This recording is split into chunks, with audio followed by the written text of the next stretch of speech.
Hello students, once again welcome to my channel. और जैसा request रहता है फिर से रिक्वेस्ट है, प्लेलिस्ट में आप जरूर जाएंगे तो देखिए क्वेश्चन जो एक क्वेश्चन है ये मोस्ट प्रोबेबली क्लास 11 का है और ये रुकैया ने पूछा, ये क्वेश्चन रुकैया के द्वारा पूछा गया है। तो ये क्वेश्चन है आपका सेट थ्योरी से है और देखिए क्वेश्चन है वाकई में कुछ थोड़ा सा टिपिकल है, थोड़ा सा हटके है। आप ध्यान से देखेंगे तो निश्चित रूप से इसको जानेंगे। प्रीवियसली आपको नीचे क्लास में भी सेट थ्योरी पूछा जाता है, तो मैं एक एक करके आपको बताऊंगा। इससे पहले थोड़ा सा मैं बेसिक आपको बता दूं ताकि आपको समझने में कोई परेशानी नहीं होगी। क्वेश्चन है rewrite the following in set builder form. ये कुछ दिए हुए इसको सेट थ्योरी में सेट बिल्डर फॉर्म में इसको लिखना है। तो इसके लिए मैं एक चीज़ बता दूं, सेट थ्योरी में क्या होता है कि किसी बहुत सारे जो एलिमेंट्स होते हैं उसको इस तरह से एक ये जो मीडियम ब्रैकेट है इसके अंदर रखा जाता है। जैसे 1 2 3 4 5 ये सेट है। मान लिया एक सेट ए है तो ए इज इक्वल टू इतना। दैट मीन्स क्या होता है 1 2 3 4 and 5 these are the elements of set A. ये सेट ए के एलिमेंट्स कहलाते हैं। ये आपको यदि हर एक इंडिविजुअल एलिमेंट्स को इस तरह से लिखा जाता है तो ये आपका इसका सेट फॉर्म में हो गया। लेकिन आप यदि ये सेट बिल्डर फॉर्म में इसको लिखते हैं तो सेट बिल्डर फॉर्म एक्चुअली होता क्या है, तो उसमें एक्चुअल एलिमेंट्स को नहीं लिखा जाता है। जो एक्चुअल एलिमेंट्स है उसको सेट बिल्डर फॉर्म में उसको हर एक एलिमेंट्स को नहीं लिखा जाता है, बल्कि उसको एक जनरलाइज्ड एक रूल या फिर जनरलाइज्ड एक फार्मूला के रूप में उसको लिखा जाता है और तब उसको कहा जाता है कि वो सेट बिल्डर फॉर्म में है। आपको एक सटीक डेफिनेशन, एक सटीक फार्मूला, एक सटीक स्टेटमेंट देना होता है जिससे आप एग्जैक्टली पता कर सकते हैं कि उस सेट में कौन कौन से एलिमेंट होंगे।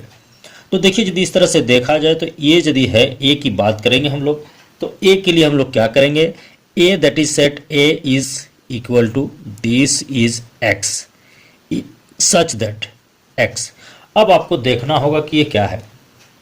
तो ये x यदि कुछ है तो x क्या है 1 है, ये 4 है, ये 9 है, 16, इस तरह से अनलिमिटेड है। तो देख रहे हैं इसमें एक निश्चित पैटर्न है। ये 1 का स्क्वायर 1 होता है, 2 का स्क्वायर 4 होता है, 3 का स्क्वायर 9 होता है, 4 का स्क्वायर 16 होता है। मतलब नेचुरल नंबर एक एक करके बढ़ता जा रहा है, उसका ये स्क्वायर है।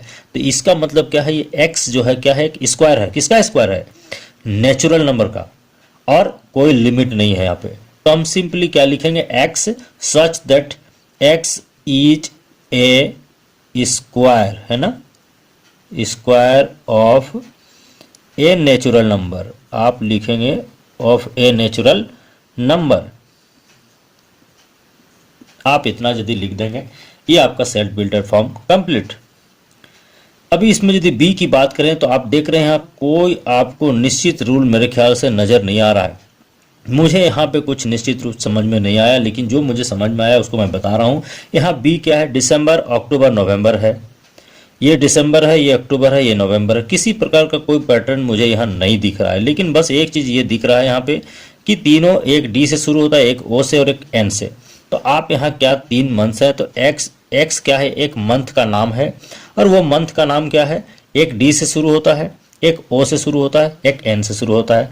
तो आप लिखेंगे X such that X is a month which start with letter D O and N.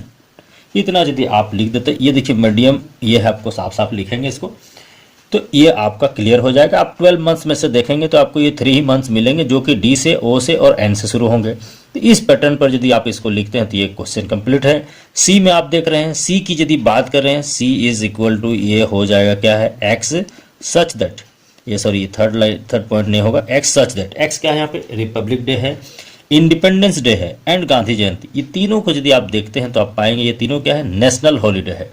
तो आप लिखेंगे X such that X is A national holiday. आप क्या लिखेंगे, x is A national holiday.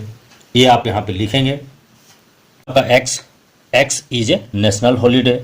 आपको 3 ही मिलेंगे और उससे ज़्यादा नेशनल हॉलीडेज नहीं मिलेंगे।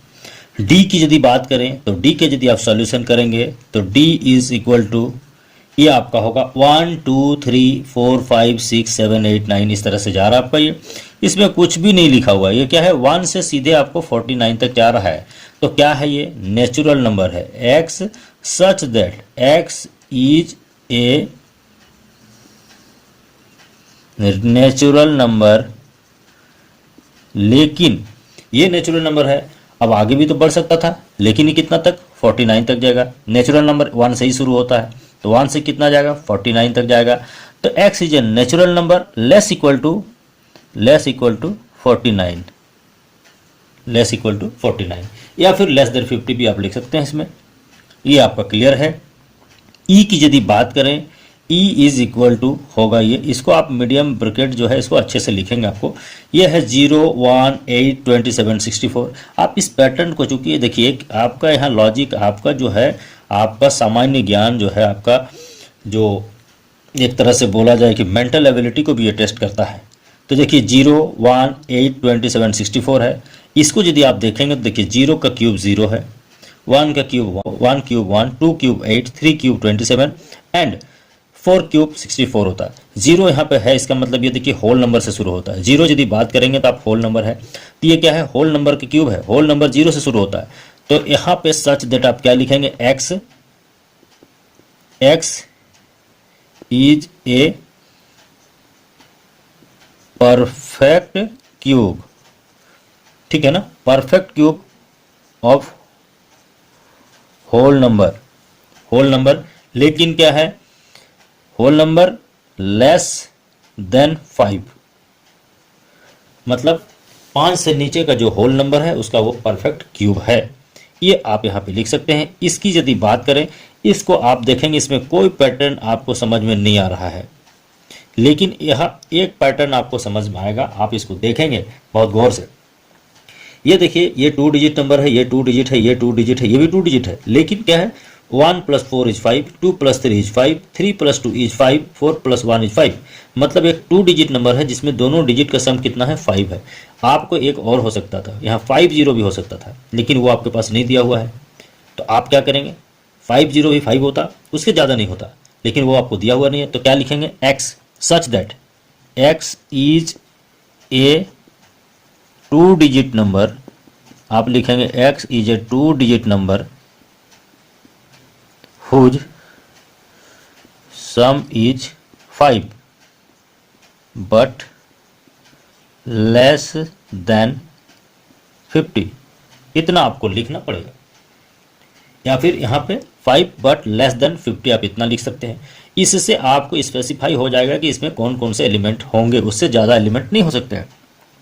अब यदि बात करें इसके, तो यदि जी की बात करें तो देखिए रुकैया ने क्वेश्चन जी में दूसरा लिखा था, मेरे को वो याद है, मैं बताऊंगा, लेकिन वो मुझे समझ में नहीं आया। उसमें कुछ 3 प्लेयर्स के नाम थे, उसके हमने हटा दिया वो क्वेश्चन को। ये देखिए यहाँ पे क्या है जी, ये क्या है यहाँ पे 1 2 3 4 6 9 12 18 36। आपको यदि इसको पैटर्न नहीं समझ में आता है तो आपको ये जीके को बढ़ाना होगा।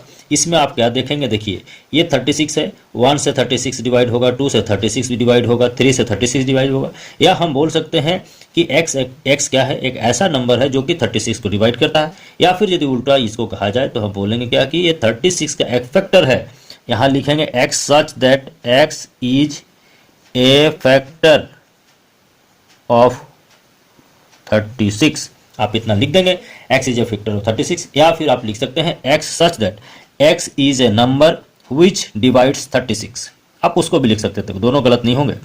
इसकी यदि बात करें, ये आपका h इज इक्वल टू, ये क्या होगा x सच दैट x क्या है आपका, ये है 5 देन 7 11 13 17।